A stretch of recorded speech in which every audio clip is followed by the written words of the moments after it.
So this is the vehicle that Austin chose to have modified for him.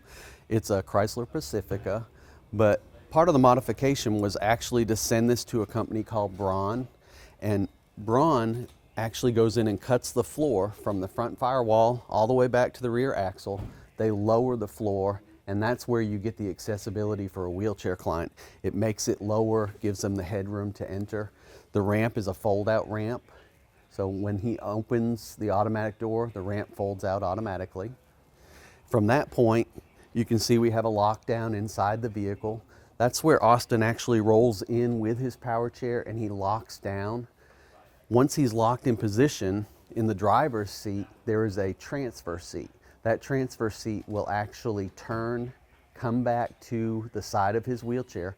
He can transfer into it. It has elevation. And once he's in it, there's a custom bracket on the right-hand side that allows him to swivel that chair back forward facing and pull up fully into the driver's compartment. From that point, he has memory in his seat where it'll put him back in the exact position to help him drive the vehicle.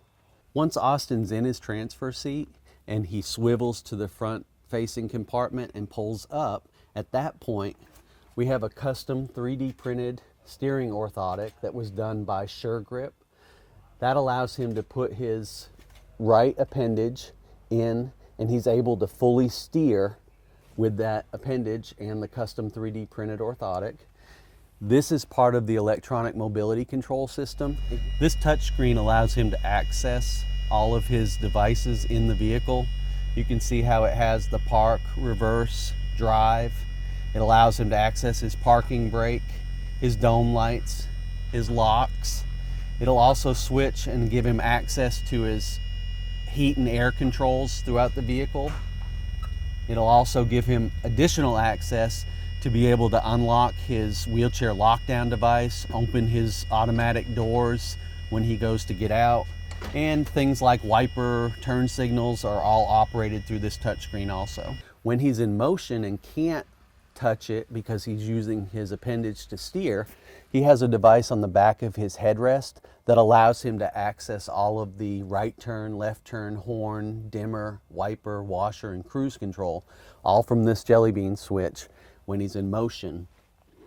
He also utilizes this custom electronic mobility control gas brake system. This is where he inserts his shoulder and he's able to do gas and brake with the vehicle from this point. It is a fairly in-depth and high cost to do something like this, but you have to consider the point that we're taking an individual who now will be independent. He won't require transportation. He won't require a assistant to drive him to and from places. It alleviates the use of a caregiver. The life expectancy of the vehicle and the equipment in it is a 10-year lifespan. So when you break down the cost of this project over a 10-year lifespan of independence and putting somebody into the workforce that wants to work, really the cost becomes very minimal when you break it down year by year. When you get somebody that is severely disabled and you can really make a substantial difference in their life, these are the stories that I enjoy, the projects that I really enjoy working on. So it's very fulfilling to see someone have a whole new aspect of life open up to them because now they're able to transport to and from a job or to and from a university, and they can continue on with the next steps in their life.